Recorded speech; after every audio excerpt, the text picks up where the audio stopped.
I was also struck by the comment that there were still POWs, German POWs in this country in 1947. Yes.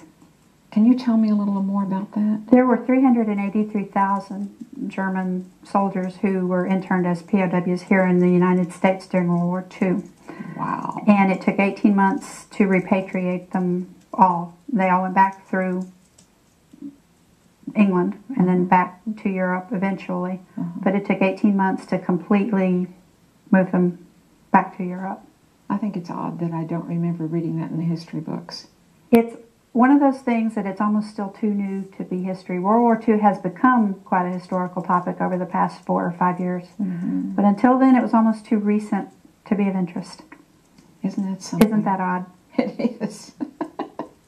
This book is so well researched. It almost reads like a mystery story to me. Well, thank you. And I just, the details that you have in here are incredible, especially about the base up in Massachusetts on Cape Cod, and also about the daily activities of the father, who is a colonel, and actually the base commander. I found that to be very interesting.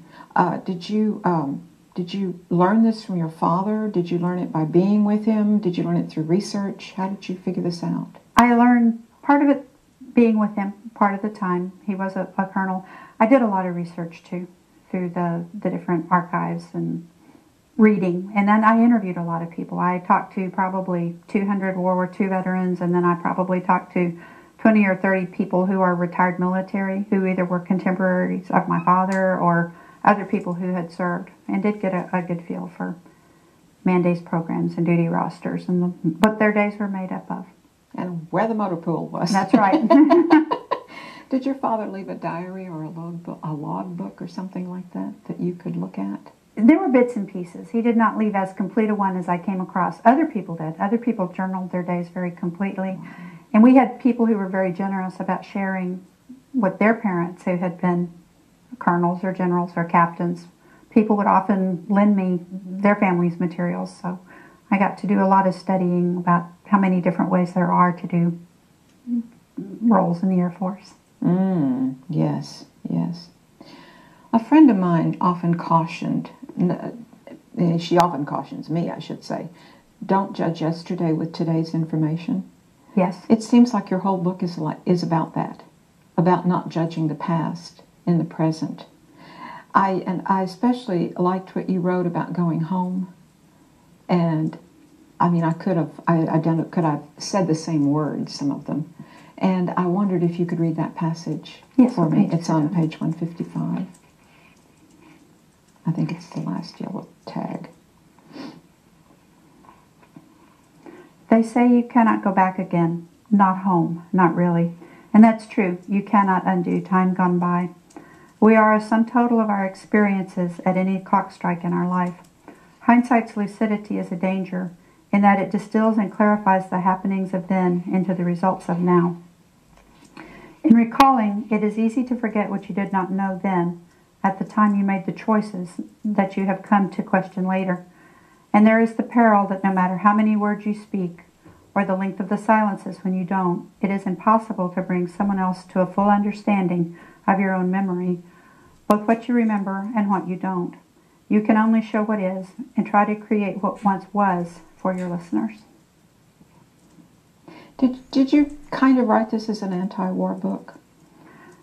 No, I think what occurs to me is that war is hard, not just on the people that serve, but on the families of the people that serve.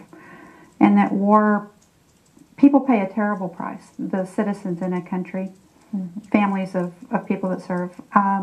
We spent 3 weeks in Europe researching in Eastern France and Germany for this book. And I actually got to talk to family members of my husband's family who are now in their 80s, who lived in an Alsatian village that was occupied by both the French and the Germans. So we talked to people from World War II forward, and we have contemporaries who were in Vietnam. Watching the price people pay, I think, is what's behind this book, is that much of what happens to people, even while it's not the direct conflict within the war, spills over and affects lives long after. And of course, this starts in World War II, and in 1996 is still wrapping itself up. So 50 years later, you're still feeling the effects of that war. What kind of attitude did you find in France and in Germany about World War II? I mean, you were talking with people who were on the other side, just like Peter's father was on the other side. How was that? I think I find that in every theater of people that I talked to Korean veterans, Vietnam veterans, the conflict that's going on now in Iraq and Afghanistan, and World War II. In World War II, I found people who said, well, what I did was right.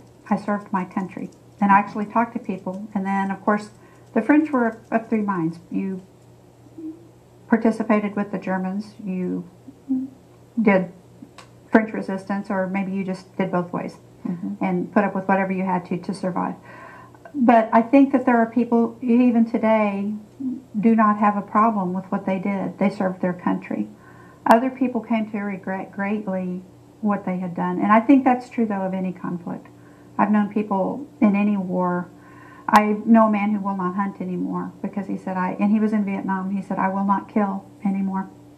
And he said, before I went, I did hunt. But he said, I totally lost my taste for death. So I don't know that it's a one conflict thing. I think it's a human thing. It is that effect on being human.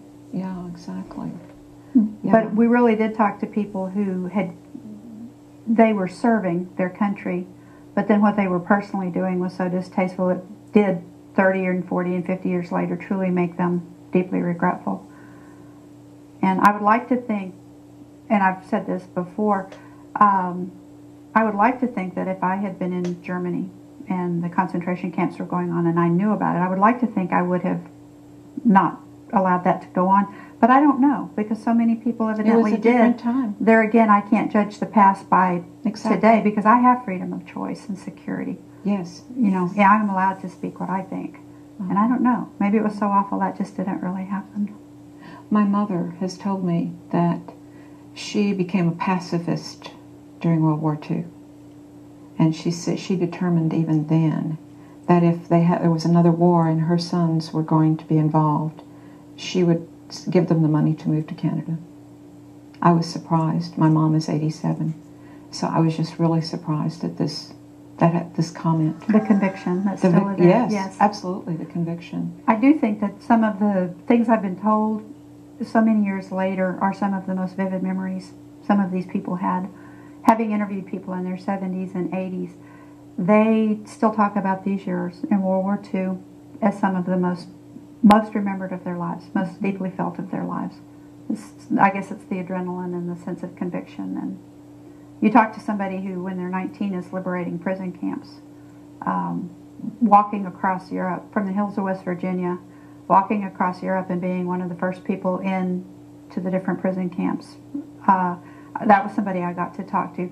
What a contrast between growing up in the quiet rural area of West Virginia, joining to serve your country, and becoming one of the first people in those gates repeatedly. That was an awesome story to hear. I can't imagine. I mean, it would just blow your mind. I would think to even believe that human beings could do that to each other. I know, and but to have people start to tell you stories like that, and once word got out that I was researching the book, we had so many people come and talk. It was really awesome. I learned different details from lots and lots of people. Oh,